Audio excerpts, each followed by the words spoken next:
ఈరోజు చూసుకుంటే 6 లక్షల టన్నులు ఈరోజు ఉత్పత్తిలో కూడా వెళ్ళిపోయింది ప్లాంట్. అంటే ఖచ్చితంగా ఈ ఫండ్ అంతా కూడా ఇట్లే ఇవ్వబట్టే ఈరోజు స్టీల్ ప్లాంట్ మళ్ళీ రివైవ్ అయిందని సంగతి నేను చెప్పుకుంటున్నాను. మరి అలాగే ఎల్జీ పాలిమర్స్కి ₹1,00,00,000 ఇచ్చామని చెప్పడం జరిగింది. ₹1,00,00,000 అనేది ఆయన ఎల్జీ పాలిమర్స్ అనేది చాలా పెద్ద యాక్సిడెంట్. ఆ యాక్సిడెంట్లో చాలా విషాదమైనటువంటి సిచ్యువేషన్.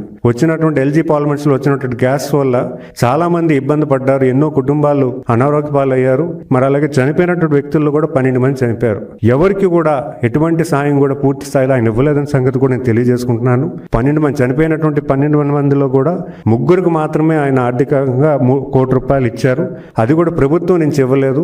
ఆ కంపెనీ నుంచి ఎల్జీ పాలిమర్ కంపెనీ నుంచి ఆయన వసూలు చేసి ఇవ్వడం జరిగిందనే విషయం కూడా తెలియజేసుకుంటున్నాను. మరి అంతేకాకుండా ఎల్జీ పాలిమర్స్ లో అనారోగ్య పాలైనటువంటి వ్యక్తులకి అక్కడ హాస్పిటల్ కట్టిస్తామని కూడా మాట ఇచ్చారు ఆయన. ఆ హాస్పిటల్ కూడా ఇప్పటివరకు ఆ ప్రభుత్వంలో ఎటువంటి చర్య కూడా తీసుకోలేదని సంగతి తెలియజేసుకుంటున్నాను. ఈరోజు వచ్చి ₹1,00,00,000 ఇస్తానని మాట్లాడడం ఎంతవరకు కరెక్ట్ అని కూడా నేను ప్రశ్నిస్తున్నాను.